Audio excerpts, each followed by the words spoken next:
मित्रांनो, हिंदू धर्मामध्ये देवाची पूजा करण्याला फार महत्त्व प्राप्त झाले आहे.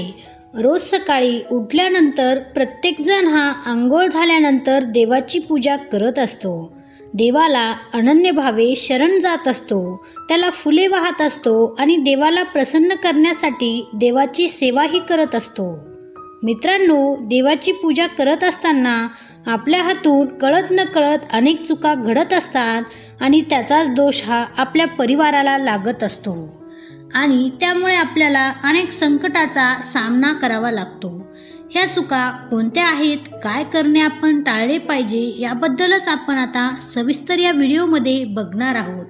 मित्रांनो, चॅनलवर नवीन असाल तर चॅनलला सबस्क्राईब करून ठेवा आणि व्हिडिओला एक लाईक करायला मात्र विसरू नका. सकाळी उठल्यानंतर देवाची पूजा करत असताना सर्वप्रथम आपण दीप प्रज्वलित करावा आणि त्यानंतरच मग पुढील पूजेला सुरुवात करावी.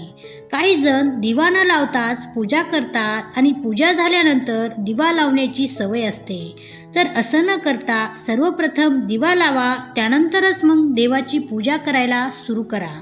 पूजा करत असताना बरेच जण सगळे देव एका प्लेटमध्ये किंवा एका भांड्यामध्ये ठेवतात आणि त्यानंतर सर्वांवर पाणी टाकतात. पण मित्रांनो, असं न करता तुम्हाला सर्वप्रथम गणेशाची पूजा करायची आहे. गणेशाच्या पूजेने सर्व काही मंगलमय होतात. पूजेचं आपल्याला योग्य ते फळ मिळतं. महादेवांनी गणेशाला असं वरदानच दिलं आहे की कुठलीही कार्य तुझ्या पूजेशिवाय संपन्न होणार नाही आणि सर्व देवाच्या पहिले गणेशाचा पहिला मान असेल. आपण बघतो, लग्न समारंभ असो किंवा कोणतीही पूजा असो, सर्वात पहिले आपण गणेशाची पूजा करतो आणि त्यानंतरच मग कार्याला सुरुवात करतो. त्याप्रमाणेच पूजा करत असताना पहिले गणेशाची पूजा करून त्याला पुष्प वाहून देवघरात ठेवायचं आहे आणि त्यानंतर बाकी देवाची पूजा करायला सुरुवात करायची आहे. काही लोक रोज नित्यनियमाने मनोभावे देवाची पूजा करत असतात, तर काही मात्र वेळेच्या कमतरतेमुळे म्हणा किंवा पूजा करायचा कंटाळा येतो म्हणून लवकरात लवकर पूजा कशी पण उरकून घेतात. पण मनात कुठलाही देवाबद्दल भाव नसताना आणि फक्त निमित्त मात्र म्हणून जर तुम्ही पूजा करत असाल तर त्यापेक्षा पूजा न केलेलीच बरी. कारण त्या पूजेचं कुठलंही फळ तुम्हाला मिळत नाही. मनी नाही भाव आणि देवा मला पाव अशातला हा प्रकार होऊन जातो. पूजेच्या माध्यमातून देव हा साधकाची भक्ती बघत असतो, त्याचा भाव हा देवापर्यंत पोहोचत असतो. म्हणूनच देवाची पूजा करत असताना ही देवाचं नाव घेत किंवा नामस्मरण करतच करावी, चित्त स्थिर ठेवावे. मित्रांनो, देवाची पूजा केल्यानंतर जे पाणी उरलेलं असतं ते पाणी आपण तुळशीला टाकतो. तुळशीला लक्ष्मी स्वरूप मानले आहे, तर हे उरलेले पाणी तुळशीला कधीही टाकू नये किंवा डायरेक्ट बेसिंकमध्ये किंवा इतर ठिकाणी टाकू नये, नाहीतर त्याचा तुम्हाला व तुमच्या परिवाराला दोष लागू शकतो. देवाच्या पूजेनंतर उरलेलं पाणी हे तीर्थासमान असतं. त्यामुळेच हे तीर्थ किंवा पाणी इतरत्र कुठेही फेकून न देता त्याऐवजी तुम्ही हे पाणी तुमच्या अंगणामध्ये जे झाड असतात त्या झाडाच्या मुळाशी टाकावे. आता अनेकांना असा प्रश्न पडला असेल की आम्ही तर फ्लॅट सिस्टीममध्ये राहतो, आमच्या घरामध्ये किंवा गॅलरीमध्ये झाडे नाही आहेत, तर मग आम्ही काय करायचं? तर मित्रांनो, तुमच्या सोसायटीमध्ये जे काही झाड असेल तिथे तुम्हाला हे पाणी नेऊन टाकायचं आहे.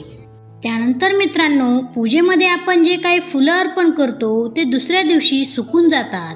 मग आपण हे फूल घेऊन कचरापेटीत टाकतो. या चुकीचा आपल्याला दोष लागतो. ही देवाला वाहिलेली फुलं कचरापेटीत टाकण्याऐवजी या फुलाला रोजच्या रोज जमा करून नदी, विहीर, कॅनल किंवा जिथे पाण्याचा स्रोत असेल अशा ठिकाणी नेऊन टाकावे. जर तुमच्या आजूबाजूला पाण्याचा स्रोत नसेल तर मग तुम्ही हे फूल झाडाच्या मुळाशी टाकू शकता. याचा फायदा झाडाला होतो.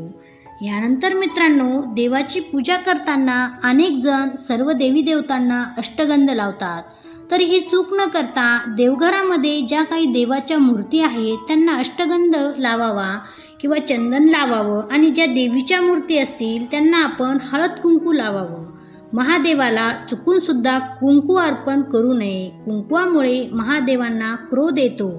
बऱ्याच महिलांना अशी सवय असते की पंचपाळात तांदूळ टाकताना त्या डायरेक्ट डब्यातील तांदूळ काढून त्यामध्ये टाकतात. पण पण हे करत असताना त्यामध्ये काही तुटलेले किंवा खंडित तांदूळ देखील टाकले जातात. पण मित्रांनो, तुम्हाला एक गोष्ट माहीत आहे का की तुटलेले तांदूळ किंवा खंडित झालेले तांदूळ हे देवांना वाहू नये. खास करून महादेवांना तुटलेले तांदूळ चुकून सुद्धा अर्पण करू नये, कारण यामुळे महादेव क्रोधित होतात व त्यांच्या क्रोधाला तुम्हाला सामोरे जावे लागते.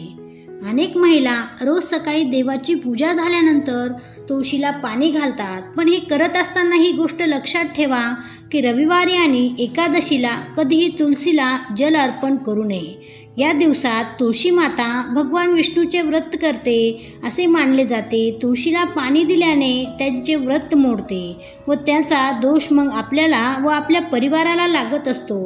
तसेच रविवारी आणि एकादशीला तुळशीची पाने तोडू नयेत, तुळशीच्या रोपाला स्पर्श करू नये, शिवलिंगावर तुळस अर्पण करू नये. पौराणिक कथेनुसार भगवान शिवाने तुळशीचा पती जालंधर राक्षसाचा वध केला होता.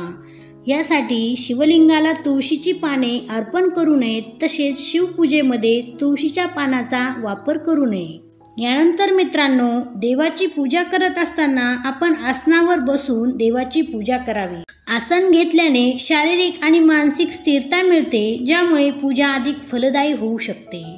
पूजा करत असताना तुपाचा दिवा हा नेहमी उजव्या साईडला ठेवावा आणि शंख डाव्या साईडला ठेवावा. पूजेच्या दिव्याने कधीही दुसरा दिवा लावू नये. यानंतर मित्रांनो, आपण पूजा केल्यानंतर देवाची जपमाळ करतो आणि जपमाळ ही देवघरालाच अडकून ठेवतो किंवा भिंतीवर अडकून ठेवतो. तर जपमाळ ही कधी खिळ्याला किंवा देवघराला अडकून ठेवू नये.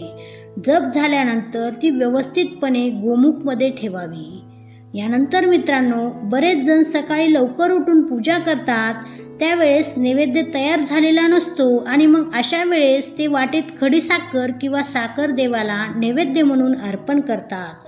तसं न करता जेव्हा तुमच्या इथे स्वयंपाक तयार होईल त्यावेळेस देवाला व्यवस्थितपणे जेवणाचे ताट वाढून मगच नैवेद्य दाखवावा. नाहीतर शिरा किंवा एखादा गोड पदार्थ करून देवाला अर्पण करावा. आणि जर ते शक्य नसेल तर मग किमान देवाला फळे तरी अर्पण करावी. मित्रांनो, व्हिडिओ आवडला असेल तर व्हिडिओला एक लाईक नक्की करा आणि असेच माहितीपूर्ण व्हिडिओ बघण्यासाठी आमच्या चॅनलला सबस्क्राईब करून ठेवा.